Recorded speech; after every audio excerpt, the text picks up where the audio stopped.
Hello and welcome to NewsHour Live from the BBC World Service in London. I'm Rebecca Kesby. And we begin with a follow-up to a story we brought you yesterday, that of the brutal attack on two women in the Indian state of Manipur. The women are from the minority Kuki community and were attacked by a gang of men in May. But this week, a video of their ordeal went viral in India, and that has prompted high-level political interventions, not least from Prime Minister Narendra Modi himself. Yesterday, he said the episode had shamed India and demanded justice for the women. Today, police in Manipur have made 4 new arrests relating to the case.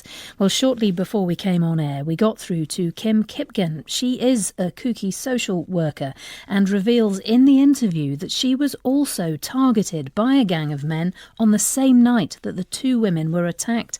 But she began by telling me how big a story this has been locally before footage of the women being forced to parade naked amid a group of men went viral.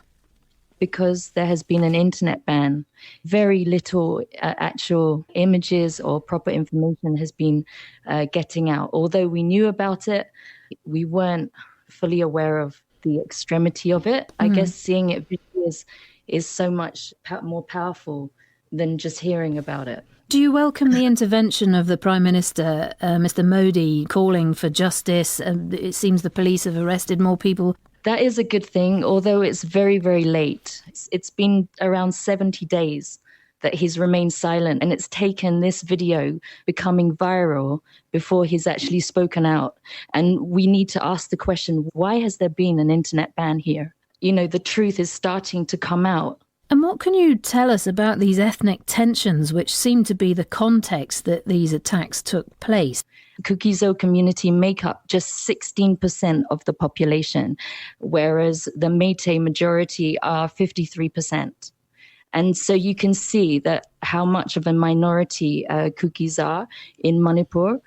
We are the only group of tribals that has been targeted by the Meiteis.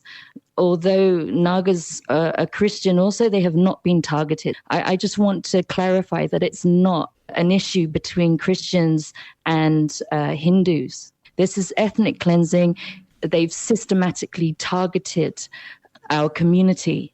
And it is state-sponsored. You can, from the video, there was state police standing by watching this happen. You're not the first person to tell NewsHour that. We heard from a lawyer yesterday who said the exact same thing. So where's the pressure going to come from then on the police force? Because if that is the case, that if officers were there and did nothing, where in the political sphere is the pressure coming to answer those questions? Why did they stand by and not protect those women? The thing is, this was state-sponsored violence. You know, we can categorically call it that. Meiteis not only are the majority population, they hold the most power in local government.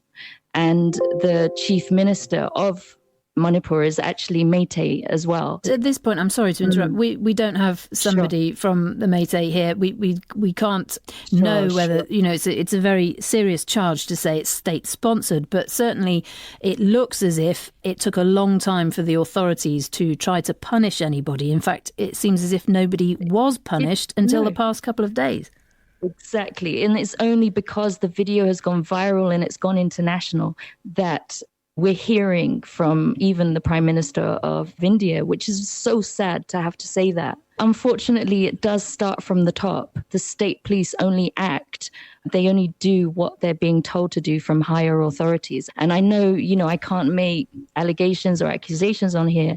However, I would invite people to just do a little bit more research. If you look at the Arambai Tengol and Meitei Lapun, they have really been the driving force behind a lot of the violence we've seen.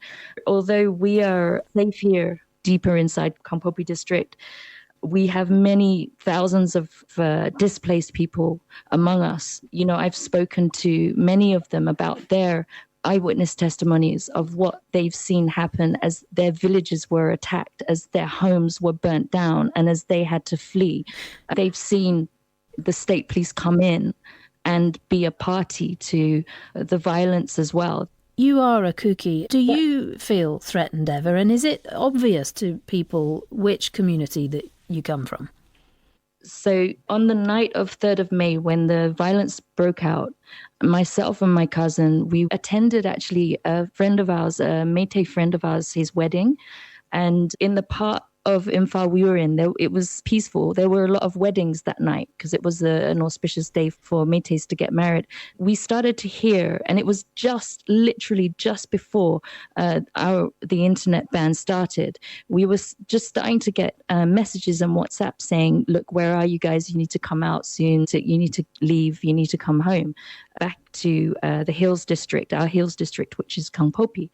And so we left and we drove, just me and my cousin, my female cousin, we drove through. We reached one of the Métis villages on the outskirts of Imphal, and we were stopped by a mob, and they started throwing stones and beating our car with sticks. And we just, there weren't that many in number at that point. So we drove straight through, and we after that time, we got stopped by a much larger mob, and that was frightening because that sounds absolutely terrifying. And they could identify that you were Kuki then. They asked us. We were ignorant at that point. We did not know the hatred that Métis were having towards us. Right. We just didn't have an idea at that point. We have never seen this kind of violence. Yeah, it was terrifying. Smoke began coming out of the engine. It was dark by this time. It was pitch black. There was nowhere to go. We were stuck between two Métis villages. So I reversed and went into, as fast as I could, went into like a little bit of road between. So I think it was maybe, 5 kilometers from the first mob. We parked up somewhere relatively safe, but we were stuck in a Métis area at this point. And thankfully, not all Métis were against us. And one kind family hid us for 2 days in their home. But we could hear gunfire. We could hear, there was a lot of violence started to happen after that night. Given the level of tensions you're describing there that you yourself have seen, are you hopeful at all that the spotlight being on this case now will draw national attention to the situation in Manipur and try to do something about those tensions to try and calm things down now?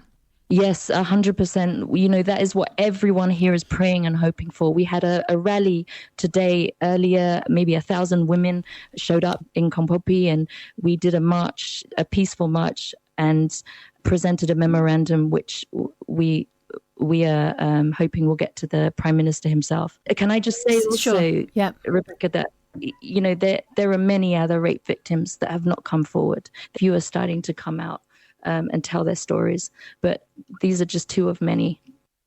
And that was Kim Kipgen there, a Kuki social worker. Well, we have been trying to reach the Chief Minister of Manipur today, or another official, to get their take on this story, but have so far been unsuccessful.